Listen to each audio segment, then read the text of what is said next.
No one thought the jungle would turn on them that day. The rain was steady, calm even, the kind of rain that convinces you everything is under control, until the ground begins to move, until water appears where it has never been before, until the jungle decides, you've stayed too long. And when that moment came, there was no warning siren loud enough. Only one pair of eyes noticed the truth in time. Atlas. Part 1.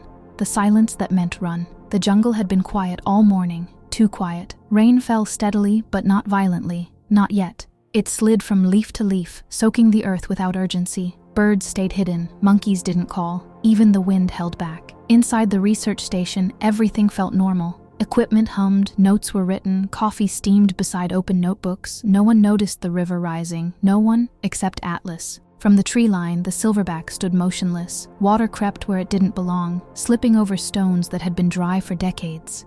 The jungle never floods without warning. The warning is silence. Atlas shifted his weight, muscles tightening. He had seen this before. Part 2. When normal shatters. The first alarm sounded weak, almost apologetic. Then came shouting. A scientist ran to the fence and stopped. The path back was gone. Water poured through broken wire, swallowing the ground in seconds. Boots sank, crates floated, animals inside cages screamed. Someone yelled for power. The lights flickered once, then died. The station became an island.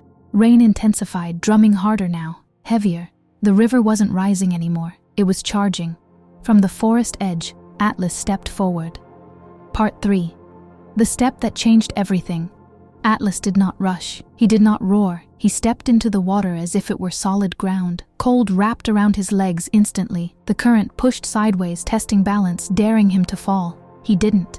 Inside the station, debris drifted past shattered windows. A chair slammed into a wall. Loose equipment vanished beneath the surface. Then came the sound everyone fears, a deep crack, a support beam bent under pressure.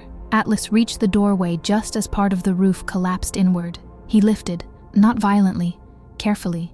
Metal bent, wood snapped. A path opened, water surged forward. Atlas stood firm. Part 4. One life at a time. He carried them one by one, a scientist first, injured leg, hands shaking, breath too fast. Atlas lowered his arm slowly. The man climbed on. They crossed together. Next came a crate, animals trapped inside, water already sloshing near the top. Atlas lifted it high, holding it above the flood as if it weighed nothing. Rain hammered down harder now. The water climbed, knees, waists, chests. Each return trip took more effort. Each step became slower, but Atlas returned again and again. Part 5. When the jungle loses patience. A wall gave way. Water exploded inward like a living thing. The force tore equipment loose, slamming it into what remained of the structure. The station groaned. Atlas turned back. Once more, the smallest remained, a young researcher, pinned beneath fallen shelving. The current grabbed her legs, pulling her toward the broken wall. She screamed once, then swallowed water. Atlas lowered himself into the flood. The current hit his chest with full force. He braced his feet against the floor, lifted with everything he had, but never crushed. The shelving rose. The water surged harder. Atlas held, then pulled. Part 6. The collapse. The structure finally surrendered. The roof folded inward. Walls tore free. The jungle reclaimed the station in a roar of water and wood. Atlas moved at the last possible moment. He carried her through the doorway as the building collapsed behind them. The island disappeared. Only flood remained. Rain washed the mud from Atlas's fur as he reached higher ground. The jungle fell silent again. Part 7. When breath returns. Emergency lights flickered in the distance. People collapsed to their knees. Some cried, some laughed. All of them breathed. Atlas stood still, chest rising and falling. Water dripped from his arms, from his shoulders, from the fur that had carried so many lives. He looked once at the humans he had carried. They looked back.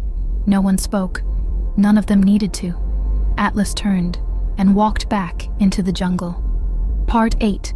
What the flood couldn't take. By morning, the river had retreated. The station was gone. Nothing remained but broken ground and scattered debris. But no lives were lost. The jungle had taken what it wanted. But not everyone, because strength does not always roar. Sometimes it waits. Sometimes it lifts.